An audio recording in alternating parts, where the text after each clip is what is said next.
Hello tout le monde, j'espère que vous allez bien. Alors aujourd'hui on se retrouve pour parler greffe. Donc ça sera la deuxième vidéo que je fais sur ce sujet. Si vous voulez voir la première vidéo, elle sera ici. Voilà, pourquoi je fais une deuxième vidéo sur ce sujet? Pour deux raisons. Donc dans la première vidéo, je vous ai expliqué qu'une greffe n'était pas éternelle. Je vous ai expliqué les raisons pour lesquelles une greffe n'était pas éternelle, mais j'ai complètement oublié de vous parler du suivi d'un greffé, et il me semblait quand même important de l'aborder. Et en plus de ça, il y a une personne qui est arrivée récemment sur ma chaîne et qui m'a posé pas mal de questions sur les greffes. Donc je me suis dit que ça pourrait être intéressant d'y répondre en vidéo. Voilà, pour toucher un petit peu plus de monde. Parce que c'est vrai que je trouve, je sais pas de qu'est-ce que vous en pensez, mais je trouve qu'on n'entend pas forcément beaucoup parler des greffes. Enfin, je veux dire, il y a beaucoup de pubs qui passent à la télé, aider la Ligue contre le cancer, aider le sida, machin et tout. Enfin, ce sont des causes très importantes, mais il y a quand même pas mal de greffés aussi en France et partout ailleurs dans le monde. Et, euh, et ça, on en entend très peu parler. Je ne dirais pas parler, mais on en entend très peu parler, et c'est c'est récent en plus qu'on en parle. Enfin, moi, je me suis fait greffer, ça fera 15 ans au mois de juin. Il y a 15 ans, il n'y avait rien du tout, aucune campagne du tout pour les greffer. C'était niette. Là, on commence un petit peu avec la nouvelle loi, etc. Donc, on va en parler de cette nouvelle loi, que tous les donneurs sont... que tout le monde est donneur potentiel, en fait. Euh, voilà, donc il y a eu cette loi qui a fait qu'on a parlé un petit peu plus des greffes et tout, mais sinon, enfin, c'est très peu, je trouve. Enfin, moi, je sais pas si c'est parce que je suis concernée, mais je trouve que c'est trop peu. Voilà, donc c'est pour ça que je trouve intéressant de faire des vidéos, même si à la première, elle a été moins regardée que ce que je pensais. Tant pis, hein. Voilà, ça prouve que finalement, bah, les greffes, ça intéresse peut-être beaucoup moins de monde que... C'est sûr qu'il y a plus de personnes qui sont atteintes de cancer que de personnes greffées, mais voilà, enfin, moi je trouve que c'est quand même important. Voilà, tout comme n'importe qui peut avoir du jour au lendemain un cancer, bah, n'importe qui peut avoir du jour au lendemain besoin d'un organe. Il n'y a pas que les personnes qui sont malades de naissance qui sont greffées, je voulais aussi préciser ça. Je l'avais abordé un petit peu dans la première vidéo en parlant des hommes, la plupart qui faisaient des infarctus, voilà, et donc qui se faisaient greffer après. Mais voilà, enfin, vous pouvez avoir vos reins qui tombent en rade du jour au lendemain, après une infection, après une maladie, le foie, voilà, n'importe quel organe. Et voilà, les gens souvent voilà, ont peur d'avoir un cancer et tout, ce que je comprends, hein, tout à fait. Mais c'est vrai que personne pense que du jour au lendemain, le foie, le rein, le cœur peut lâcher, les poumons aussi. Malheureusement, ce sont des choses qui arrivent. Alors peut-être moins que le cancer, on est d'accord, mais ce sont des choses qui arrivent. Donc voilà, moi je trouve que c'est important quand même d'en parler. Donc du coup je voulais vous parler un petit peu du suivi des greffés. Donc comme je vous le disais, hein, la greffe c'est pas éternel, donc comme je ne vais pas refaire la première vidéo, hein, je vous expliquais les raisons pour lesquelles une greffe n'était pas éternelle dans la première vidéo. Et donc voilà, donc du coup c'est pour cela qu'on est suivi très régulièrement en tant que greffé. Alors j'ai remarqué, parce que moi je suis sur plusieurs groupes Facebook de greffés, j'ai remarqué que le suivi d'une greffée, d'une personne greffée, diffère un petit peu voilà, d'une ville à l'autre. Moi je pensais que c'était pour tout le monde à peu près pareil, sauf cas particulier bien évidemment. Et en fait je me rends compte que moi, bah, je suis suivie à Lyon. C'est beaucoup plus suivi. Alors il y avait une personne, je crois, si je me trompe pas, c'était à Lille qu'elle était suivie. En tout cas, c'était dans le nord, il me semble que c'était à Lille. Par exemple, nous, c'est tous les 3 4 mois, quand tout va bien, ce sont tous les 3 4 mois que nous avons un rendez-vous pour la greffe du cœur. Voilà, tous les 3 4 mois, on va faire une consultation. Donc c'est juste une consultation. Pendant la consultation, qu'est-ce qui se passe? Donc, on va d'abord voir l'infirmière qui nous fait un électrocardiogramme, qui nous prend la tension, qui fait une prise de sang s'il y a besoin. En fait, nous, on arrive avec notre prise de sang. Et s'il y a des choses plus particulières à faire qui ne se font pas en laboratoire ou qui ne sont pas remboursées par la sécurité sociale en laboratoire, donc du coup, ils le font à l'hôpital. Donc, il peut y avoir une prise de sang. On fait une échographie du cœur pratiquement à chaque consultation. Donc, tous les 3 mois, ça fait que je vais 6 fois par an, hein, 6 fois 3, 12, ouais. Je vais 6 fois par an à l'hôpital. Là, je parle du cœur. Voilà, je vais 6 fois par an à l'hôpital. Il y a peut-être une fois où on ne fait pas d'échographie parce qu'on va me faire un autre examen. Par exemple, la prochaine fois, j'y retourne au mois de juin. Du coup, je n'ai pas d'échographie cardiaque prévue, mais j'ai un scanner thoracique prévu. Donc, vous voyez, il y a toujours un truc qui remplace. Que la personne dont je vous parle qui est suivie à Lille, elle déjà, elle y va tous les 5-6 mois seulement, alors qu'elle n'est pas en meilleure santé que moi ou en plus mauvaise santé que moi. Moi, bon là, c'est vrai que j'ai fait mon infarctus en décembre, mais sinon, enfin, même avant mon infarctus, enfin, j'y vais tous les 3-4 mois, quoi. Et à chaque fois, il y a une échographie, et elle y va tous les 6 mois, et elle a une seule échographie cardiaque par an. Et en fait, bah, moi, mon suivi pour ma greffe de rein, et bah, c'est ça, j'y vais tous les 6 mois, sauf si souci, ils vont rapprocher les consultations, mais j'y vais tous les 6 mois. Et une fois sur deux, donc je vois uniquement le médecin, il me prend la tension, il regarde mes prises de sang et basta. Et une fois sur deux, j'ai en plus l'échographie du greffon, voilà, et je vois le médecin, prise de sang, voilà, etc. Donc du coup déjà je voulais dire que voilà, je m'aperçois que le suivi est assez différent en fait d'un hôpital à l'autre. À quoi c'est dû, j'en sais rien. À Lille le suivi est quand même plus light, on va dire, je sais pas quel mot trop employer, mais le suivi est quand même un peu plus light, même beaucoup plus light à Lille, parce que je vous disais, à part souci, sinon c'est 2 fois par an et qu'une seule fois une échographie. Et pourtant, je ne pense pas que les gens, voilà, parce qu'ils sont moins suivis à Lille, meurent plus qu'à Lyon. Voilà, donc pourquoi cette différence? Parce qu'entre 6 mois et 3-4 mois, plus une échographie à chaque fois, alors l'échographie ça fait pas mal, il n'y a pas de danger pour la santé, il n'y a pas de rayon quand on fait des échographies, on peut en faire autant qu'on veut, il n'y a pas de danger, et ça fait quand même un examen en plus. Moi ça me fait du stress en plus quand j'ai une échographie, quand j'ai une consultation seule, donc je vous disais ça arrive rarement, ça arrive une fois par an je pense, une consultation seule dans mon cas, j'ai moins de stress que quand j'ai l'échographie. Même si je me sens bien, quand on me fait l'échographie, je me dis je me sens bien, mais ils vont peut-être trouver quelque chose, etc. Que s'il n'y a que la consultation, les prises de sang, je les ai faites avant, donc j'ai déjà les résultats, je sais s'ils sont bons ou pas. Donc du coup, j'ai pas trop de stress. Excusez-moi, mais ma frange m'énerve. Bref. Donc du coup, j'ai pas trop de stress. Voilà. Donc pourquoi cette différence? Parce que je trouve que la différence est quand même énorme, hein. C'est pas 15 jours de plus ou de moins. C'est voilà, c'est quand même énorme la différence, je ne saurais pas l'expliquer. En tous les cas, ce que je voulais dire, au-delà du fait que ça dépendait un petit peu de où vous étiez suivi, de toute façon, il y a toujours un suivi, parce que comme je vous le disais, une greffe n'est pas éternelle, et qu'un jour, il va falloir nous remettre sur liste d'attente. Donc du coup, c'est pour ça aussi le suivi. Et puis, c'est aussi pour, si jamais il y a un souci, le détecter le plus tôt possible, afin d'agir le plus tôt possible, pour justement voilà, devoir se faire regreffer le plus tard possible. En fait, le but de ce suivi, c'est ça. Voilà, c'est si jamais vous avez un rejet, plus tôt il est pris en charge, et mieux c'est pour votre greffon, moins ça l'abîmera. Voilà, donc c'est pour ça qu'il y a un suivi assez régulier. Donc du coup, donc en ce qui concerne, donc ça me fait venir à une question, donc parce que je disais dans ma première vidéo que lorsque je me suis fait greffer du cœur, donc c'était en 2003, on m'avait dit que la moyenne de vie, la durée moyenne de vie d'un greffon à l'époque, en 2003, était de 10-15 ans. Comme je le disais dans la vidéo, maintenant, la moyenne, elle serait plus vers 20-25 ans. Voilà. Mais c'est une moyenne, c'est-à-dire qu'il y a des gens chez qui le greffon va durer 3 ans et d'autres, ça va durer 30 ans. Pourquoi cette différence? Je pense que c'est l'état du greffon à la base, quoi. Mais voilà, moi après je suis pas médecin, je vous réponds en tant que patiente greffée et connaissant un petit peu la greffe maintenant au bout de 15 ans. Mais voilà, donc du coup, la personne qui s'appelle Nathalie me demandait, est-ce qu'après les 15 ans de greffe, on vous met de nouveau automatiquement sur liste d'attente? Donc non, pas du tout.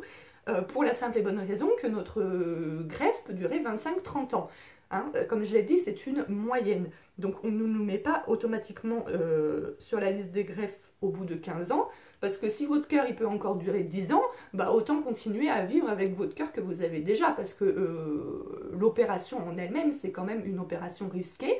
Il y a encore des gens au jour aujourd'hui qui décèdent sur la table d'opération, même si ça arrive de plus en plus rarement. Donc, vaut mieux pousser votre greffon jusqu'à ce qu'il n'en puisse plus. Et puis voilà, donc on n'est pas automatiquement mis sur la liste d'attente à 15 ans. Certaines personnes seront mises sur la liste d'attente à 10 ans de greffe, d'autres à 30 ans de greffe.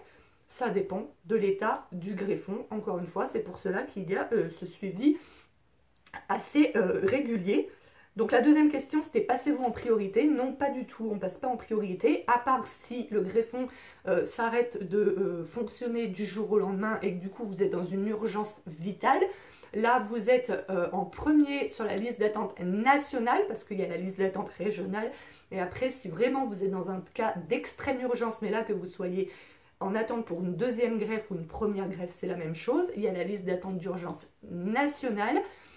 Et du coup, là, vous passez devant tout le monde en France et vous y êtes pour 48 heures sur cette liste d'attente de priorité nationale. Et si dans les 48 heures, le greffon n'arrive pas, vous n'êtes plus sur la liste d'attente prioritaire. D'après ce qu'on m'a expliqué, le jour où je serai de nouveau sur liste d'attente, je serai dans un moins piteux état que lors de ma première greffe.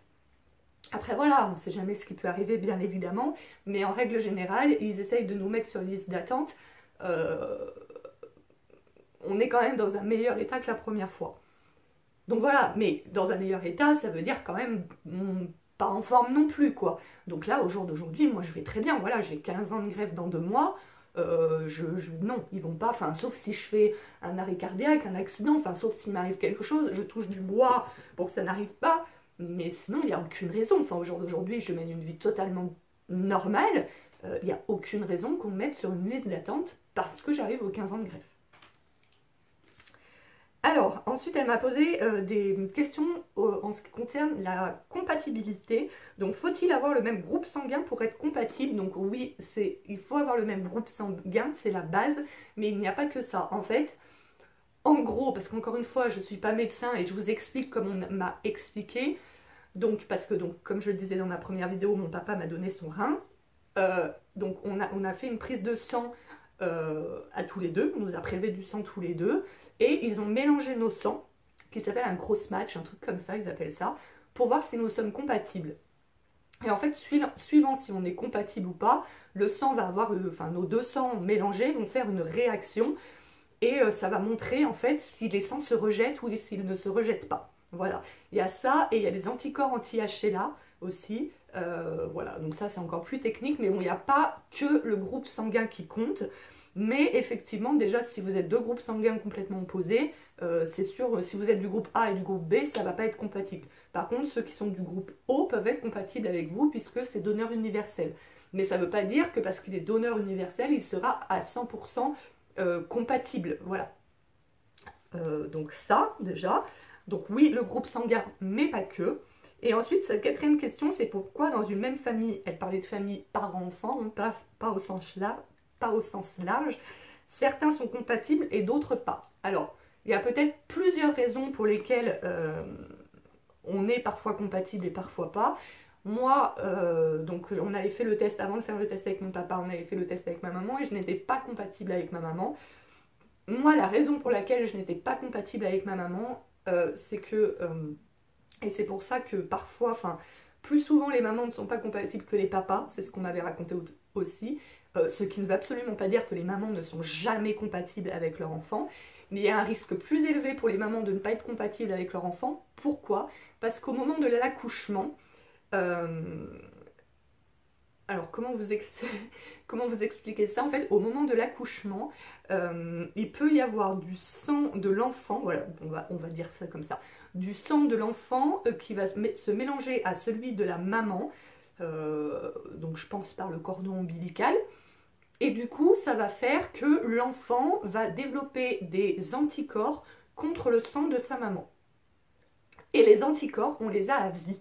Donc ça veut dire, d'ailleurs c'est ça qui s'est passé avec ma maman, ça veut dire que nos deux sangs se sont mélangés lors de l'accouchement, donc ça c'est absolument pas grave, enfin je veux dire voilà, il n'y a pas eu de souci à l'accouchement à cause de ça, mais par contre ça veut dire que du coup ma maman n'est pas compatible, mon parent n'est pas compatible pour un organe, il ne le sera pas pour l'autre, c'est qu'il n'est pas du tout compatible. Donc voilà, moi la raison pour laquelle je n'étais pas compatible avec ma maman, c'était voilà, cette histoire d'anticorps lors de l'accouchement. Je voulais dire quelque chose, mais j'ai oublié entre temps. Ah oui, je voulais revenir aussi sur le suivi. Donc je vous parlais donc des consultations, voilà, je vous parlais des consultations avec l'électrocardiogramme du cœur. Ça c'est donc à chaque consultation comme je vous le disais, mais il y a aussi une fois par an, voire une fois et demie par an, en tout cas chez moi à Lyon, mais j'ai l'impression qu'il y a des villes où c'est moins que ça. Du coup on nous fait aussi ce qu'on appelle le gros bilan, voilà. Et où on nous fait des examens plus invasifs. On vous passe une petite caméra dans les artères du cœur et voilà, pour regarder un petit peu voilà, l'état de vos artères pour éviter l'infarctus. Donc l'infarctus que j'ai eu malheureusement, voilà, je vous avais fait une vidéo que je vous remettrai ici, que j'ai fait au mois de décembre, voilà. Donc on sait que l'infarctus chez les greffés du cœur c'est un risque. Pourquoi? Donc je voulais l'expliquer, je crois que je l'avais expliqué peut-être dans ma vidéo que je vous avais faite, mais je vais la réexpliquer ici puisque c'est une vidéo spéciale greffe. Tout simplement parce que comme je vous disais, donc, il y a le rejet chronique qui détruit peu à peu l'organe, donc là on parle du cœur, mais ça peut être n'importe quel organe, et du coup qui fait que les artères en fait du cœur se rétrécissent petit à petit, enfin quand vous êtes greffé du cœur, hein, si vous êtes greffé du rein ou du foie ça le fera pas, se rétrécissent petit à petit. C'est pour ça qu'on est surveillé et régulièrement au niveau des coronaires, parce que du coup ce rejet chronique qui rétrécit les artères peut faire un infarctus, et c'est ce qui s'est passé pour moi le 24 décembre, et pourtant j'avais eu une coronarographie 8 mois avant où tout allait bien. Donc vous voyez, même en faisant des examens de prévention, etc., comme elle me disait, ma cardiologue, elle n'est pas Dieu, tu peux pas faire des coros toutes les 5 minutes non plus, et heureusement, parce que c'est pas très agréable comme examen. Mais voilà, de toute façon je le savais, c'est pas parce que 8 mois auparavant la coro est bonne que 8 mois plus tard, la preuve, je ne peux pas faire un infarctus. Voilà, ils essayent d'en faire régulièrement pour limiter les risques, mais encore une fois, la preuve, le risque zéro n'existe pas. Aussi, la question c'était, est-ce que du coup, depuis la loi où on est tous potentiellement donneurs, le nombre de greffes, il y a eu plus de greffes, malheureusement au jour d'aujourd'hui, non. Voilà, parce qu'en fait, la loi dit qu'on est potentiellement tous donneurs. Pourquoi? Parce que tout simplement, il y avait des personnes qui étaient donneurs ou donneuses, et qui n'avaient jamais pris le temps de prendre la carte, qui n'en avaient jamais parlé à leur famille, etc. Donc du coup, on a fait cette loi pour ça, mais en fait, malgré la loi, si ta femme décède et que le mari dit non, je ne veux pas qu'on prenne les organes de ma femme, les médecins, ils n'ont quand même pas le droit de prendre les organes si un proche dit non, vous ne prenez pas, malgré cette loi. Ce que je trouve ça normal aussi quelque part. Enfin, les gens, ils ont le droit aussi de... Voilà, selon les croyances de quelqu'un. Moi, je suis quelqu'un de croyant, mais malgré que je suis croyante, je pense pas qu'on ait besoin de nos organes dans la vie après la mort. Je pense que la vie après la mort, sort de mon sujet, mais est totalement différente et qu'on n'a pas besoin de nos organes, malgré que je sois croyante. Mais bon, après, je juge pas les croyances de chacun, etc. Donc voilà, donc c'est pour vous dire que malgré cette loi, si un proche dit non, c'est non. Donc, je crois pas qu'il y ait une grande différence, je ne connais pas les chiffres, mais d'après ce que j'ai compris, il n'y a pas eu une progression, en tout cas remarquable, du don d'organes depuis. Voilà. Bon, du coup, cette fois, c'est bon. Si jamais cette vidéo t'a intéressé, t'as appris des choses, n'hésite pas à mettre un pouce vers le haut. N'hésite pas à partager cette vidéo pour qu'on parle plus des greffes. Enfin, c'est pas grâce à ma vidéo qu'on va plus en parler, mais voilà, j'aime bien... voilà, j'ai envie que les gens en sachent plus. Enfin, voilà, un petit peu pour casser aussi tous les préjugés, comme quoi, une fois que t'es greffé, tout va bien pour toi et tu n'auras plus jamais de soucis, et que de toute façon si tu te plains c'est que tu es une fainéasse, hein, comme j'entends encore régulièrement. Et puis si t'es pas abonné, n'hésite pas à t'abonner, voilà, sur ma chaîne qui est une chaîne complètement lifestyle, hétéroclite. Aujourd'hui on a parlé d'un sujet sérieux qui est les greffes, demain on parlera make-up.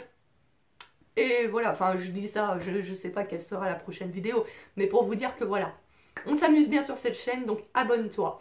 Allez, je te fais de très gros bisous et puis j'espère à très bientôt pour une prochaine vidéo. Ciao ciao!